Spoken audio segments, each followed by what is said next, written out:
할렐루야. 사랑하는 대강의 가족 여러분, 오늘 하루도 하나님의 말씀과 동행하는 삶이 되길 소망합니다. 오늘 함께 나눌 하나님의 말씀은 마태복음 26장 31절에서 35절 말씀입니다. 그때 예수께서 제자들에게 이르시되 오늘 밤에 너희가 다 나를 버리리라 기록된 바 내가 목자를 치리니 양의 떼가 흩어지리라 하였느니라. 그러나 내가 살아난 후에 너희보다 먼저 갈릴리로 가리라. 베드로가 대답하여 이르되 모두 주를 버릴지라도 나는 결코 버리지 않겠나이다. 예수께서 이르시되 내가 진실로 내게 이르노니 오늘 밤 닭 울기 전에 내가 3번 나를 부인하리라. 베드로가 이르되 내가 주와 함께 죽을지언정 주를 부인하지 않겠나이다 하고 모든 제자도 그와 같이 말하니라. 아멘. 이 아이를 키워보신 분은 아시겠지만 겁이 많은 아이가 많이 웁니다. 몸이 불편해서 우는 게 아니라 조금 이상한 것을 보여줘도 우는 아이는 겁이 많은 아이일 확률이 높습니다. 그와 비슷한 영국의 속담이 있는데 겁 많은 개가 제일 크게 짖는다라는 영국 속담이 있습니다.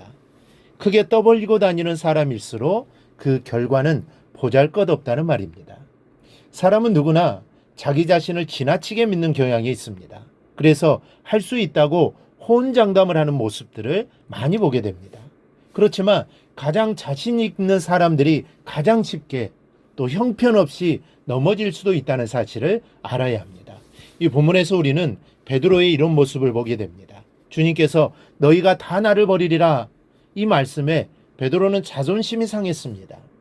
마음속으로 자신은 그래도 다른 제자들과는 구별된다는 우월감을 가지고 있었기 때문입니다. 그래서 다 나를 버리리라는 말씀에 참지 못하고 모두 주를 버릴지라도 나는 결코 버리지 않겠나이다 라고 대답한 것입니다. 여기서 나는 강조적 용법입니다. 이러한 표현은 베드로가 모든 사람이 다 주를 버릴지라도 자기 자신만은 결코 걸려 넘어져 예수를 배신하지 않을 것이라는 그의 강한 자신감을 드러내주고 있는 것입니다. 이 대답만 들어도 기분이 좋고 그런 말을 한 베드로가 대견해 보입니다. 그러나 베드로는 자신이 장담한 이 말에 한마디도 책임을 지지 못하고 맙니다. 베드로의 실수를 살펴보고 우리도 말로만 충성하고 아멘하는 신앙이 아닌지 돌아보고 우리의 신앙 자세를 가다듬는 시간이 되시기를 바랍니다. 첫째는 자신을 과신하면 미혹되어 넘어지기 쉽습니다. 이 잘못된 자기 확신은 넘어짐의 앞잡이입니다.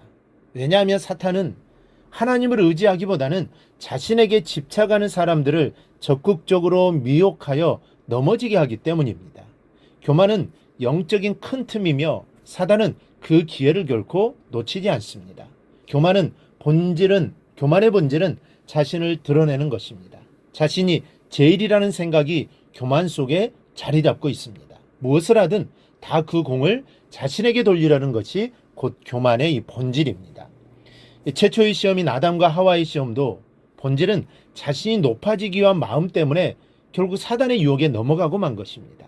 잠언 16장 18절에 교만은 패망의 선봉이요 거만한 마음은 넘어짐의 앞잡이니라 하신 말씀 그대로입니다. 그러니 교만은 예수님을 따르는 성도들에게 가장 경계해야 합니다. 그리고 하나님께서 가장 싫어하시는 것이 교만이라는 것을 잊지 말아야 합니다. 어떤 형태의 교만이라도 주님은 기뻐하시지 않습니다. 베드로의 말을 보면 결코 버리지 않겠다고 합니다. 여기서 결코라는 말은 절대로라는 의미입니다. 즉 베드로는 절대로 주님을 부인하거나 도주하는 일은 없을 것이라고 맹세한 것입니다. 그렇다면 베드로는 과연 그 말대로 행했습니까? 아닙니다. 그는 그의 말과는 달리 오히려 주님을 3번씩이나 부인하였습니다. 우리 중에도 이 절대라는 용어를 너무 흔하게 사용하는 이들이 있습니다. 말끝마다 절대로를 강조합니다. 그러나 성도들은 이 절대로라는 용어를 함부로 쓰면 안 됩니다. 절대라는 개념은 절대자, 즉 하나님과 관련된 진리나 일에만 사용해야 합니다. 절대자 하나님 외에는 모두 상대적인 존재입니다. 시간이 흐르고 상황이 바뀌는 대로 변하는 것이 피조물들이요 우리 인간들의 마음입니다. 바로 한 치 앞도 예측할 수 없는 인간들이 절대로라는 말을 쓰는 것이 하나님 보시기에 얼마나 가소로운 일입니까? 우리는 그저 우리 분수 안에서 약속도 하고 우리의 한계를 감안하여 범사를 행해야 합당합니다. 이 절대라는 용어는 오직 하나님만이 사용할 수 있는 신적 용어라는 사실을 기억해야 합니다. 우리는 다 한계가 분명한 상대적 존재임을 명심하여 자만하지 말고 매사를 겸손히 행할 수 있기를 바랍니다. 둘째는 영적 싸움의 승패는 겟셋마네에서 결정됩니다. 그리스도인의 능력은 말에 있는 것이 아닙니다. 말로 나는 다른 제자들과 다르다고 아무리 떠들어대도 소용이 없습니다. 영적인 싸움은 말이 아닌 나를 다 던진 기도로 하는 것입니다. 예수님은 자신을 다 던지는 기도를 겟셋마네에서 하셨습니다. 그런 겟셋마네가 있었기에 혹독한 고난을 이기고 승리하실 수 있었던 것입니다. 베드로가 다 주를 버릴지라도 나는 언제든지 버리지 않겠습니다라고 말한 게 진심이라면 겟셋마네에서 베드로는 다른 제자들과 달랐어야 합니다. 다 잠들더라도 베드로만은 깨어 있었어야 합니다. 내가 주와 함께 죽을지언정 주를 부인하지 않겠노라고 고백했다면 적어도 목숨을 내건 기도를 겟셋마네에서 드렸어야 합니다. 그러나 베드로에게는 겟셋마네가 없었습니다. 안타깝게도 스승이 죽음을 목전에 든 순간 베드로는 기도하지 못하고 잠들어 버렸습니다. 그리고 결국은 주님을 3번씩이나 부인하는 처참한 패배를 경험하게 됩니다. 이처럼 신앙은 인간의 의지나 힘으로 지켜나갈 수 있는 것이 아닙니다. 아무리 결단을 하고 자신을 해도 위급한 상황에서는 주님을 배신하는 연약한 존재가 베드로요. 또 우리 모두임을 고백할 수밖에 없습니다. 그러니 교만하지 마십시오. 우리의 연약함을 인정해야 합니다.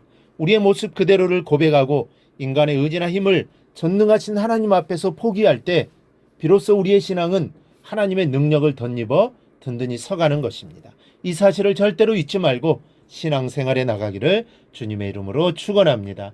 오늘 묵상한 말씀을 굳게 잡고 삶으로 실천하며 살아내는 대강의 모든 성도들이 되기를 축복합니다.